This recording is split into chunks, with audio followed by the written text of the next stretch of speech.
Hello everybody and welcome back to the channel. Today we're doing another One Piece review, discussion, whatever you want to call it. Today we are doing Wano Act 2. Now, I said in the beginning, I said in Wano Act 1, in my previous video, that Wano Act 1 was all about introducing us to the greater scheme of the world. It's all about introducing us to Wano itself, kind of giving us some world building into what Wano is, how Kaido uses it, the poison factory, how its political structure works, how the people work, how the towns are set out. And it was kind of giving us this canvas for us to explore and for Oda to tell the story that he wanted to tell. Now, Act 1 was all about that. It was all about that initial world building, give us all that information, and kind of give us some key players to care about, such as that little girl that Luffy was taking care of. Wano Act 2 was building up on that same foundation, which is one of the great things that Oda does, is he lays his foundations and then he builds atop of them, which is always really great writing advice. It's better to have something that's narrow and deep than quite wide but quite shallow. And Act 2 really felt like that. It really felt like giving us that depth to the world, and it felt like introducing us to a lot more key players in this story and kind of moving all of the players into the position that they needed to be in order to tell the story of what's coming next. Now, there were a lot of individual arcs that did happen in this one. I'm not going to touch on most of them because I don't want this to just sound like I'm recapping the story. I want to kind of talk about those bigger moments that happened and how I feel they fit into the story and, you know, all those other things. So let's start off with Luffy and his time in the prison, right? So I really enjoyed Luffy's everything that happened in this, because I believe at the end of Act 1 finished with Luffy being thrown into the cell with Eustace Kid, right? So that is how Act 1 ended. And then pretty much for the entirety of Act 2, Luffy did not leave that prison. Luffy was in that prison, and I think it was, 30 chapters or something. Like, it was a lot of chapters. And Luffy spent his whole time in that prison, but it felt to me like it was kind of acting like what the time skip did, right? Luffy was there, and he was there, and he was in the sumo ring, and he was doing his fighting, and it did what the time skip did so successfully. It gave us Luffy's power-up, it gave us Luffy's, access to so much more power and skill and whatever, but it gave it to us in such a fulfilling and believable way. That's what the time skip did, and that's exactly what this Act 2 in the prison did as well. It gave us this moment of, like, Luffy over, 20 to 30 chapters, sticking it out in the prison, staying there with his sea stone cuffs on, the thing on his neck, all the fighting he did, and he had the opportunity to escape, but he had that other fella, the head of the Yakuza, or he was once upon a time the head of the Yakuza, and he was there, and he was like, oh, this is what you're trying to learn? Poof! And he did the thing, and he's like, you must let the haki flow through you, but we call it something different. And we see Luffy there train for, however many chapters he was training for, and he was like, boom, boom, boom, I'm going to stay here, I'm going to get better, I'm going to stay stronger, I'm glad that I'm here in my sea stone cuffs because it's just making me that much tougher. And then when he gets his cuffs removed and he's got the thing on his neck, and then, he eventually uses the haki thing to rip the collar off, and he's like, I'm staying here anyway because there is this skill that I need to learn before I can go and take on Kaido. So that's the first thing that I wanted to talk about. I wanted to talk about Luffy's little, time skip power-up thing. I wanted to just touch on the fact that, one, it was put over a length of time to make it feel earned and to make it feel like it belonged there and to make it not feel like a cheap thing that now Luffy should be so much stronger, because we did see him fight Kaido and we did see him, doing all of his elephant gun punches, and Kaido got knocked out of the sky and whatever, but then when he got up, he just, boom, one shot knocked him out. Which was great from Oda, because now it's like, oh, we saw how much stronger he was, so it gave Luffy that opportunity, it gave him that room, and it gave him that need to become stronger. So for us as the reader, to watch him power up and become stronger, it did feel very good. And I was thinking about, while I was reading it, I was like, this happened over like 20 chapters, right? So this happened over the course of 6 months in the real world. And I was just sitting there and I was thinking to myself, as the reader, if you're there and you're slowly being drip fed like Luffy, just like boom, boom, boom, he's like slowly powering up, and then after 6 months he like, you know, rips that collar off. After 6 months he finally does the thing when he's like punching that big steel door or whatever it is.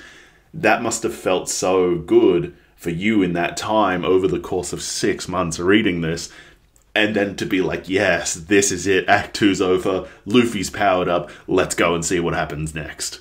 Another big thing I think I should just quickly address, I feel like I should talk about Big Mum and how she rocked up on the shore and she got the amnesia, and then she went and she, you know, went with Chopper and them looking for Luffy, and they ended up in the prison. And then the big guy, I think he was a Brontosaurus or something, he jumps off the thing and like slams his head on top of Big Mum's head and like shocks her back into herself before she gets knocked unconscious, and then she gets taken away to Kaido's lair, or whatever you want to call it, and then she comes back and her and Kaido end up in this big fight before becoming friends again.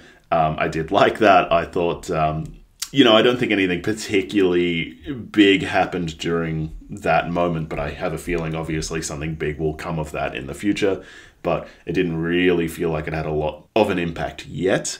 I did enjoy watching her and Kaido's interaction, and I'm really interested to find out a bit more, like, yes, she is my ex-wife, you know, we had a kid, but now we hate each other, but now we're going to work together just to kill the Straw Hat, and then we're going to hate each other again. Moving on from there, and my final point before I start throwing up panels and talking about the cool things that happened with, like, Zoro, and, you know, the sad stuff that happened with the Smile Fruit, and, like, all that kind of stuff.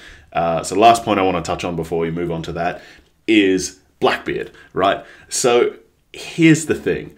I'm so surprised that we still haven't really heard anything about Blackbeard, right? So we did, I remember there was like someone spoke about something to do with Blackbeard, but it was like a super offhand comment. It was like really, really nothing. I'm surprised that Blackbeard isn't in Wano right now, causing a lot of like terror and like smashing up the place, because supposedly the next saga is the final saga, right? Like, it's called the final saga as far as I'm aware. So apparently that's the final one. I'm surprised we haven't had a lot more interactions with Blackbeard yet. And I know that there's still about 100 chapters left of Wano, so I mean, he could obviously come out at some point and be like, hey guys, guess what? I have the earthquake power, and this power, and that power. But it's just surprising to me that, you know, because he is kind of chalked up, he's kind of set up to be like the main bad guy, right? Like a lot of other bad guys, even Don Flamingo, right?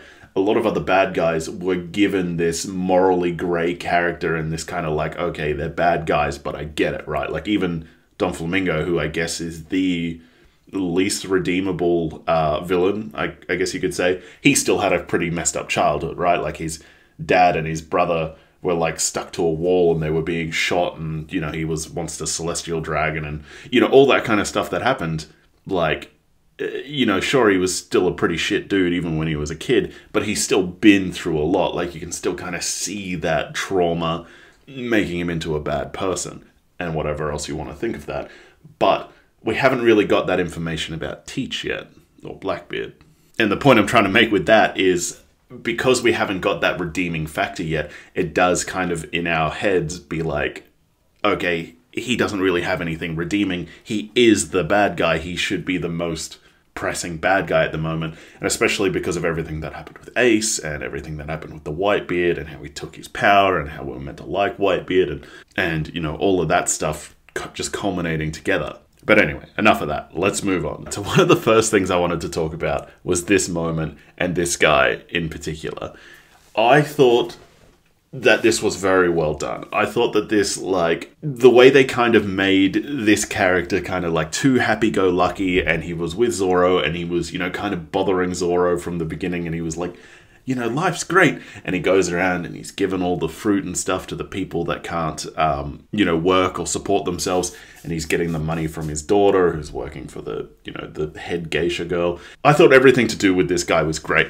And I thought that the way that they misdirected you with him was really great as well, right? Because you wouldn't just expect that he was once upon a time the head of the Yakuza, because he is just so happy-go-lucky and he's helping all of these people, and you would just immediately presume that he would have to be a bad guy. And you know, there's a theme in One Piece, and there's a couple of times this line's come up, and it's something along the lines of, you know, a warrior is nothing more than how he dies, or something. Like, I can't remember the exact quote, but there's been a few times that a quote like that has come up, right? Like a warrior is only as good as his death, or something like that.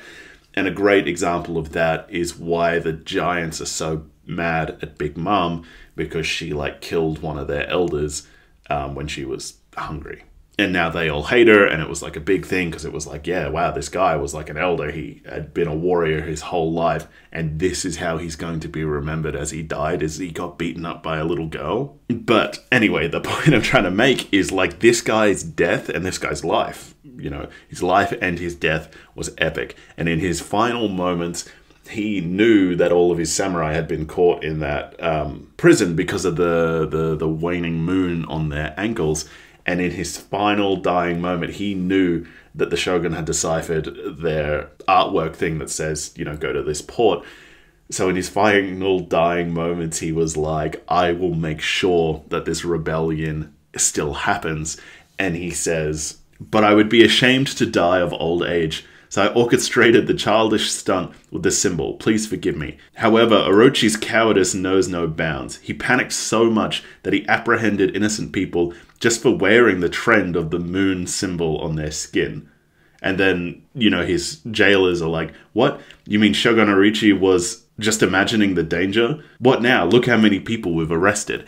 And it plays off so well, because it plays off with the legend of, like, the, you know, all the samurai coming back in 20 years. It plays off of that legend so well, because the Shogun is so stressed about that, but everyone else is just kind of like, you know, because they don't really have anything to lose, but the Shogun obviously has everything to lose. And so he's been so stressed about it, and people are seeing that, and they see it as weakness.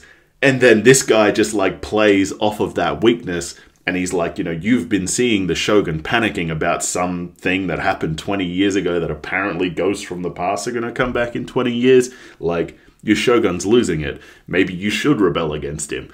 And it just fits in with that so well. And it just gives his death so much depth as well. Because just as we said earlier, it's that thing where, like, a warrior is remembered by how he dies. And this guy died just, like, bolstering this rebellion and undercutting the Shogun at the same time. But on that same mark, we'll talk about this panel here. This panel's so sad when, like, he gets shot up, and you see down the bottom with the little girl with his daughter, and she's like, Daddy, and she's, like, got this big smile on her face, and she's crying, and it's just like, yeah, that's really sad. But then, just to add to that sadness a little bit more, we also have this panel where the little girl runs up, so everything's starting to, like, panic right now. And the little girl runs up to her dad, and she goes, Daddy, come back to life. This medicine will cure you. It's called toad oil.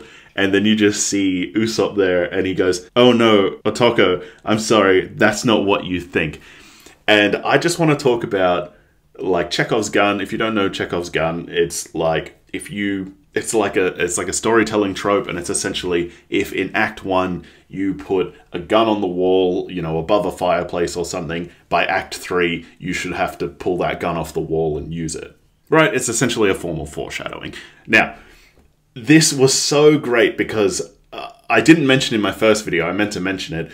I thought it was so great when we were getting everyone's undercover story. I thought it was so great that they gave Usopp the title of Toad Oil Salesman, right? Because if you don't know, Toad Oil Salesman is based off of Snake Oil Salesman. And a Snake Oil Salesman is still referred to this day. It's from, you know, the Wild West or whatever. But it's essentially someone that is just, like, selling placebos. And it's like, you know, buy this snake oil and it will cure gout. It'll cure arthritis. It'll cure, you know, whatever this is. It'll cure that. Like, snake oil can cure everything. And that was the historical kind of significance of it. It was a cure-all. It was meant to remedy anything you want. You've got a whatever, you got a rash, rub snake oil on it. And that was the thing. And it was meant to be like a get-rich-quick scheme from the Wild West. And so it just made sense that Usopp, the liar, was put into a position of, like, you know, a lying salesman selling this miracle cure-all that has no benefit to it at all. It's all just a scam. And I actually really liked this for another reason. Wano Act 2, I felt like there was a few moments where it felt like certain people needed to see certain things happen. Like it felt, I don't want to say rewarding, but it felt like there was some kind of like payoff with Usopp being a toad oil salesman, and then a little later on, you know, this person, this great person who does these great things dies, and then he sees this little girl come up and try and heal her dad with this thing that he probably promised her can do anything. It could bring back the dead, it could do whatever. And it was just interesting to see Usopp see the consequences of his own actions. It was interesting for him to firsthand see, like, he probably promised this little girl that this could do anything, and then he had to watch this little girl try and save her dad's life with it. And as a storyteller, this could be a very great moment to make Usopp a little bit more serious. This could be a really great moment to like turn his character a little and be like, I probably shouldn't lie so much. I probably shouldn't promise things that I just tried to make a quick buck, and this little girl just had to go through that. You know, and it just felt like it could be a very good character moment for Usopp. And just going off of that same vein, I want to show you this one. So this one is the one where, you know, Luffy and Eustace Kid hasn't quite escaped yet, and there's the old fella and he's not working and he's not getting enough food. So Luffy gives him a bunch of food because he's like, look, I've got 1,000 of these things. Please take some of my food. Which for everyone that's watching, you're like, wow, that's, you know, that's good. That's very kind. Well done, Luffy. Like, it was the right thing to do. And for Luffy to give away some of his food, you know, like that's big because we obviously know who Luffy is. But then we see this moment where, you know, all the people are there and they're like, where did you get this food from? And they beat him and they throw his food away, and, you know, he's scrambling there trying to eat them, and he's like, I'll never tell you, you know, he gave me these and it'd be disrespectful for me to not eat them and blah, blah, blah. And it was just one of those interesting moments where, like, obviously we know Luffy, we know he's always trying to do the right thing. You know, he doesn't particularly think things through, though.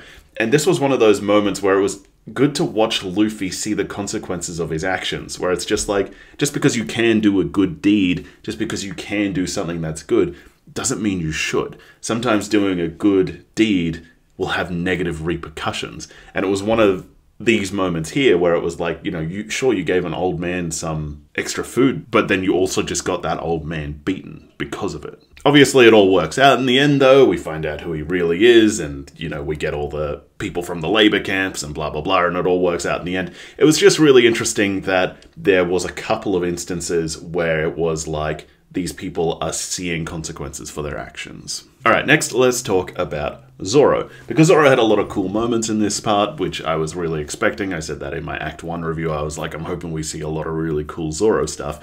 Now, this part I thought was really interesting, right?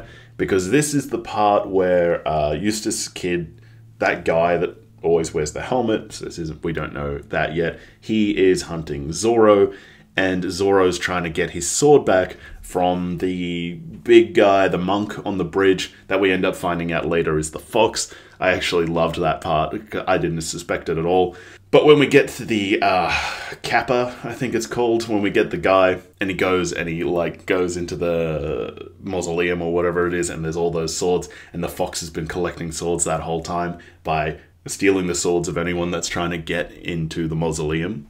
I did really enjoy that part. I thought it felt really wholesome, especially in like a part where everything was kind of getting pretty dark. It did feel very wholesome to have that, you know, the fox, and he was stealing swords from people so that when his master came back, or when his friend came back, I suppose, they would be able to equip all the samurai and all that kind of stuff. I loved that. But this one I thought was particularly interesting because if you have a look at the top right, where the monk is like trying to stab him with his spear thing, and he says like, have at thee, you'll see Zoro doesn't let him stab him, and instead he goes forward into the other guy's like scythe and punches through his chest. Which is pretty interesting because if you look at it, like the guy with the spear, like if he'd hit Zoro in the back, he would have just sliced him, but instead he let this other guy punch him all the way through. Right, which you'd presume is a worse wound. And it was just one of those like really great consistency things where it's a scars on a swordsman's back are his greatest shame. And it was like, you know, it's hard to tell from just the panels, but when I'm reading that, you know, obviously I think Zoro knows everything that's going on around him, and he did the math and he was like, I'm not going to let this guy stab me in the back. I'd rather get this guy to punch me straight through the chest. And it's just one of those great little consistency things that I wanted to bring up. Which then, of course, leads us into this moment where we see, like, the guy's like, I can't pull my scythe loose. And Zoro's just there like, yeah, I know. And he, like, puts it in his mouth and he does his onigiri attack. I just thought that that was really badass. I didn't think that was, you know, particularly important or anything. I just thought it looked really badass and we should talk about it. Then we'll talk about this moment here. And one of the big things that I want to talk about with this one is it's a good segue to something else. But, you know, I really like that Zoro's getting, you know, better weaponry. And he's like, wow, you know, this uses some of my own haki ability. You know, a lesser swordsman would be a husk now. But Zoro, because he's such a badass, he's like, yes, I will use this because then by the time I can use it properly, imagine how much stronger I'll be. But it does bring up a very interesting point. If we're entering in the final saga now, right, we're running out of time to give everybody their proper character arcs, like where they need to end up. You know what I mean? Like, Zoro still has to become the best swordsman on the sea, right? Nami has to map all of the world. Sanji has to find the All Blue. Chopper has to become the world's greatest doctor and figure out how to cure everything. And I'm just wondering if there's enough time to give us all of that, or if it's one of those things where it's like the story will end here and it's like, you know, people will go off on their own afterwards to continue their own journey. This here is a great segue between Zoro to Sanji. I just wanted to put up this one, nothing particularly important. I just really like the rivalry between Sanji and Zoro, but also how similar they are in, like, you know, like here, like this points it out, like they both leapt into action to protect this little girl. And I just love that they have their, you know, rivalry and they have their things that they butt head against, but when it comes to the important things, they both feel the same about the important things, which I did really enjoy and I've always really enjoyed throughout the series. Now from Sanji, this leads us on to here, which is when we see him use his Power Ranger capsule thing, his raid suit, I believe they're called. We see him use his raid suit and we see him become stealth Sanji, essentially. We see him become like a stealth warrior, and, you know, they explain it in the thing. It's like it takes whatever's in front of you and projects it. No, it takes whatever's behind you and it projects it in front of you, and that's how he becomes invisible. And it was really interesting because, you know, we see this moment and Sanji's like, I could be capable of great things if I just swallowed my pride. And then we see him use it, and it's, you know, we always like to see character growth. So this was a really great character growth moment for Sanji, because he's like, all right, I will swallow my pride. There is so much extra power in here. I'm already strong, but there's extra power in here. And if it means that I can protect my friends, then that's what I'm going to do. And that leads us into this moment here. Now, I just wanted to point out with Frankie down the bottom, right? You see how he's like, wow, and his eyes are like sparkling, and he's like, wow, that's so cool. I can't believe it. You know, I did just like this moment. I just wanted to point out that it was great to see it, because everyone sees Frankie and the things that Frankie does. Like, he's a robot and he shoots laser beams and he's like this and that. And everyone's eyes like sparkle, like, wow, Frankie's so cool. It was really great to see Frankie impressed by someone else. It was great to see Frankie be like, wow, that's so cool, seeing Sanji transform into Stealth Sanji. All right, the second one I want to talk about before I go off on a little story time is this one here. Now, I've always had a theory. I'm pretty sure Luffy's going to die at the end. I'm pretty sure it's going to be something wrong with his heart from all the times he's used his gear stuff. And I'm pretty sure the way that he dies is that he will hand himself over to the Marines to give his crew a chance to escape and flee. And then the story ends with Luffy being executed just like Gold Roger was executed. Therefore, starting a new age of piracy, blah, blah, blah. Story comes around, does a full circle, right? So I'm always pointing out moments where it feels like Luffy's foreshadowing his death at the end of the story. And this is no different. So this is when they are in the mine and, you know, one of the guys is like, all of you are going to die one by one. And Luffy says, shut up. The only person who decides where I will die is me. Right, you're probably sick of hearing me talk about this same theory over and over again, but there's just so many little foreshadowing moments, and Oda is all about the foreshadowing. I have to point it out.